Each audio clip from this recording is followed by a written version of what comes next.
شام بخیر دوستو۔ پاکستان کے طول و عرض سے کبھی بھی کوئی خیر کی خبر ہر نئے دن کے ساتھ نہیں آتی۔ اللہ تعالیٰ تو قرآن میں فرماتے ہیں کہ کل یوم ہوا فی شان، کہ اللہ کی شان یہ ہے کہ ہر نیا دن نئی شان، نئی قدرتوں، نئی انعامات، نئی تجلیات کے ساتھ طلوع پذیر ہوتا ہے۔ لیکن پاکستان چونکہ ایک بنانا ریپبلک ہے، اور یہاں اس بنانا ریپبلک میں نحوستیں گھر کیے ہوئے ہیں، ہر نئے دن کے ساتھ کوئی آپ کو میڈیا پر اچھی خبر نہیں ملتی۔ ہم پچھلے کچھ عرصہ میں ترکی میں رہے اور چائنا میں رہے، وہاں جب بھی آپ کو چینل آن کرتے کوئی نہ کوئی اچنبے کی بات، کوئی نہ کوئی انوویشن، ایجادات، نئی خوشیوں کے شادیانے، یعنی ہر اینگل سے ترکی میں کیا ہو رہا ہے، کیا ترقیات، کیا ڈیولپمنٹس ہیں، یہ خبریں ہوتی۔ چائنا میں کیا ہو رہا ہے، کیا نئے پروجیکٹس ہیں، یہ خبریں ہوتی۔ تو انسان کا دل خوش ہو جاتا، باغ باغ ہو جاتا دیکھ کے۔ لیکن پاکستان ایک ایسا نحوست کدہ ہم نے بنا دیا، ہماری اشرافیہ نے، مجرم اشرافیہ نے بنا دیا 75 سالوں میں، کہ کسی نئے دن کوئی خیر کی خبر نہیں۔ جیسے پچھلے دن جڑاوالا میں انسانی ہولناکیوں کے عجیب و غریب واقعات پیش آئے، جس میں ہم نے عبادت گاہوں کو جلا دیا، گھروں کو جلا دیا، اور انسانوں کو انتہائی زیادہ ہیبت ناک ماحول میں جانیں بچانے کے لیے بھاگنے پر مجبور کر دیا۔ یہ اسلامی جمہوریہ پاکستان کا کلچر ہے۔ اور اسی طرح موٹر وے پہ 2 دن پہلے ایک اور بس نظر ہو گئی آگ کی لپٹوں کی، اور اس حادثے میں 40 سے زائد انسان قتل ہو گئے، لقمہ اجل بن گئے۔ اور اسی طرح جنوبی وزیرستان میں ایک خودکش بم دھماکے کے نتیجے میں ہم نے درجنوں انسان اجاڑ دیے، صفحہ ہستی سے مٹا دیے، قتل کر دیے۔ لیکن آپ یہ دیکھ لیجئے کہ ہماری اشرافیہ، ہماری مجرم اشرافیہ، جن کے پاس عنان اقتدار ہے، اقتدار کی بار ڈورے ہیں، وہ سوائے اس کے کہ ایک مذمتی بیان دینے کے کہ وزیر اعظم نے اس کی مذمت کی ہے، فلاں نے اس کی مذمت کی ہے، اس کا نوٹس لے لیا، اس سے بڑھ کر، اس سٹیٹس کو سے بڑھ کر کچھ بھی نہیں ہے ہماری ریاست میں۔ یعنی ہر لمحے ہمارے ہاں نحوستیں پنپ رہی ہیں، اور مجرم اشرافیہ عوام کو دبائے ہوئے ہے، مختلف ٹیکسز کے ذریعے سے، مختلف کالے قوانین کے ذریعے سے، مختلف نو یوٹیلٹی بلز پر لاگو کیے گئے عجیب و غریب قسم کے ریٹس کے نتیجے میں تو عوام اس قدر زیادہ دبی ہوئی ہے۔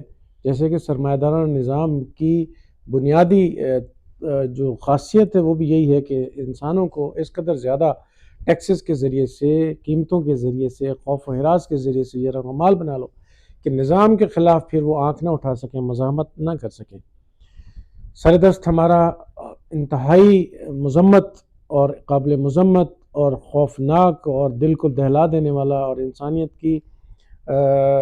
انسانیت کو بیدار کر دینے والا جڑاوالا کا جو واقعہ، کہ ہم نے کوئی کسر نہیں چھوڑی اسلامی جمہوری پاکستان کے باسیوں نے کہ انسانوں کو صفحہ ہستی سے مٹا دیں۔ اب اندازہ کیجئے کہ چھوٹے چھوٹے بچے جن کو دین کی تفہیم نہیں، وہ بھی ہاتھوں میں بلوائیوں کی طرح راڈ اور ڈنڈے لے کر انسانوں کی قتل عام کے لیے آگے بڑھ رہے ہیں۔ ہمارا دین اسلام تو انتہا درجے کا امن کا، سلامتی کا مذہب ہے، کہ جس میں ہمارا دین یہ کہتا ہے کہ ایک انسان کی جان بچا دینا کل انسانیت کی جان بچانا ہے۔ ہمارے دین کا بنیادی مطمع نظر ہی آمن الرسول بما انزل الیہ من ربہ والمؤمنون، کہ تمام سابقہ انبیاء، ان کی شریعتوں پر ایمان لانا دین اسلام کا بنیادی وصف ہے۔ اور یہ واقعہ کہاں سے پیش آیا کہ کچھ شر پسند لوگوں نے قرآن پاک کے صفحے پھاڑ کے اس کے ساتھ 2-3 تصویریں جوڑ کے پھینک دی گئیں، کسی نے وہ واقعہ رونما ہوتے نہیں دیکھا، اور اس پر ہم نے مسجدوں میں اعلان کر کے اس قدر دنگا فساد کیا بلوائیوں کے ذریعے سے کہ 21 مکان نظر آتش کر دیے، 12 کے قریب ہم نے مختلف علاقوں میں گرجے چرچز جلا دیے۔ یہ ہے دین اسلام کیا؟ خطبہ حجۃ الوداع کی جو شکیں ہیں وہ ذرا پڑھیں، کہ جناب رسالت امام صلی اللہ علیہ وسلم جو ہے ہر چیز کی قسم کھا رہے ہیں، اس پاک گھر کی قسم کھا رہے ہیں، اس پاک شہر کی قسم کھا رہے ہیں، کتاب مبین کی قسم کھا رہے ہیں کہ سب سے زیادہ معتبر، مکرم، محترم انسان کی ذات ہے۔ انسان سب سے معتبر و مکرم ہے، اور ہم نے سب سے ذلیل، سب سے زیادہ پست اور سب سے زیادہ جو وکٹمائز کرنے کے لیے انسان کو سمجھ لیا۔ اور پاکستانی ریاست میں تو بالخصوص ہم نے سمجھ لیا کہ جتنے بھی غیر مسلم ہیں یا ہمارے مسلک کے ماننے والے نہیں، ان پہ ہم نے بندوقوں کے اور اپنے غلیلوں کے اور اپنے ڈنڈوں کے نشانے سیدھے کرنے. یہ پاکستان کا کانسیپٹ ہے کہ ہم اپنے مسلک اور مذہب سے نیچے کے لوگوں کو قتل کرنا عین عبادت سمجھتے ہیں. یہ کس دین نے آپ کو یہ سبق دے دیا؟ اس پر ہمیں سوچنا چاہیے. اور وہ مبلغین، وہ نام نہاد علماء جو ان کاموں پر لگے ہوئے ہیں، ان کو سوچنا چاہیے کہ دین اسلام کیا ہے اور دین اسلام کی دعوت کیا ہے. سیدنا عمر عبدالعزیز کے دور میں ایک اسی طرح کا واقعہ رونما ہوا، اور اس واقعے میں کچھ عیسائیوں نے یہ شکایت کی کہ ہمارے یسوع مسیح کی ایک مورتی تھی جس کی ناک مسلمانوں نے توڑ دیا، ہم اس کا بدلہ لیں گے. تو سیدنا عمر بن عبدالعزیز نے اپنی ذات کو پیش کیا کہ میں حاکم وقت ہوں اور میرے دور میں یہ شرپسند واقعہ پیش ہے، میری ناک کاٹی. اب خلیفہ وقت کا اس قدر بڑا اقدام تھا جس کے نتیجے میں وہ دنگے فساد ٹل گئے اور صلح اور امن و آشتی پیدا ہو گئی.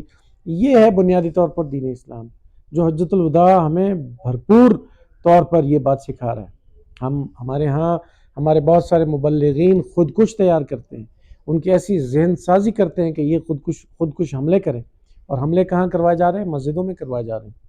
وہ مسجدوں کے خودکش حملوں میں کیا قرآن پاک کی بے حرمتی نہیں ہوتی؟ جب قرآن کے صفحوں پر خون پڑتا ہے، قرآن کے صفحے جل جاتے ہیں، اور سینکڑوں کی تعداد میں قرآن پاک کی جو ہے ان خودکش حملوں کے نتیجے میں بے حرمتی ہوتی ہے، وہاں کسی کا دین بیدار نہیں ہو رہا. دھڑا دھڑ ہمارے انتہا پسند مبلغین لگے ہوئے ہیں کہ نہیں، اس نظام کے خلاف ہم نے خودکش تیار کرنے.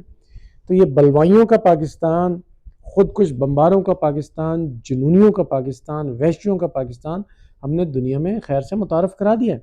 اس کے نتیجے میں پاکستان آج تنہائیوں کا شکار ہے. آپ کو معلوم ہونا چاہیے کہ دنیا کی انٹرنیشنل فلائٹس نے پاکستان کے اندر فلائٹ آپریشنز روک دیے. پاکستان میں آج 90% انٹرنیشنل جو فلائٹس تھیں، 90% انہوں نے فلائٹ آپریشنز پاکستان کے لیے روک دیے. یہاں ریونیو آتا تھا، ری فلنگ ہوتی تھی، یہاں مسافر آرام کرتے تھے، لیکن پاکستان کو انتہائی دہشت زدہ اور انتہائی متنازع ملک قرار دیتے ہوئے دنیا کی 90% سے زیادہ فلائٹس کی کمپنیوں نے، ایئر لائنز کمپنیوں نے اپنے فلائٹ آپریشن روک دیے. اس کے نتیجے میں آپ کے قومی خزانوں کو اربوں روپوں کا سالانہ نقصان ہے. یہ ہم اپنی انتہا پسندی کا پھل کھا رہے ہیں. بحری راستے ڈائیورٹ کر دیے گئے ہیں گلف کی طرف، دبئی کی طرف. پاکستان میں بحری جہاز آ کر لنگر انداز ہوتے تھے، ریفلنگ ہوتی تھی، مینٹیننس ہوتی تھی، ان راستوں کو ڈائیورٹ کر دیا گیا کہ پاکستان ایک انتہا درجے کا جنونی ملک ہے، یہاں نہیں جانا. آپ کے لیے دنیا کے 100 سے زیادہ ملکوں نے ویزوں کی پابندیاں سخت کر دی ہیں کہ پاکستان کے اندر سے آنے والے لوگوں کو سسپیکٹ کیا جائے یہ انتہا پسند اور جنونی لوگ ہیں، یہ اہل نہیں ہے اس کے کہ دنیا میں یہ گھومے پھریں. ویزا پابندیاں آپ پر لگا دی گئی.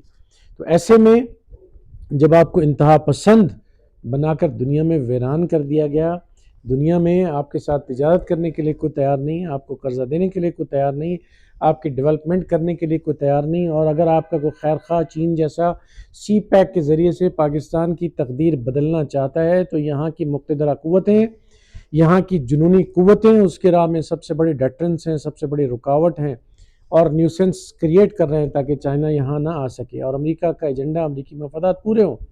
تو ویسے ہی ہو رہا. آج ہم IMF کے غلام ہیں اور بڑی تیزی سے IMF بڑی ڈٹائی سے ببانگ دہل دندناتا ہوا آپ کے قومی مالیاتی نظام میں دخیل ہے. اپنی مرضی کے ٹیکسز، اپنی مرضی کے لیویز، اپنی مرضی کی GST، اپنی مرضی کے ویلیو ایڈڈ ٹیکسز آپ پر لگائے چلے جا رہے ہیں اور آپ بے حصوں کی طرح ان کو ادا کرنے پر مجبور ہیں. کوئی ریٹیلیشن نہیں، کوئی مزاحمت نہیں. تو جب آپ جنونیت کو پروان چڑھائیں گے، پاکستان میں انتہا پسندی کو پروان چڑھائیں گے، شعور ختم ہو جائے گا. جیسے ماضی میں لوگ انتظار میں بیٹھے تھے شاید کوئی امام مہدی آئیں گے اور ہمارے حالات بدلیں گے، آج بھی اسی طرح بیٹھے ہیں. اور بہت سارے لوگ تو بیرک نمبر 804 کے انتظار میں بیٹھے ہیں کہ وہاں سے کوئی مسیحا اٹھے گا اور ہماری تقدیر بدل دے گا. کسی نے آپ کی تقدیر نہیں بدلنی، یہ ذہن میں رکھ لیجئے.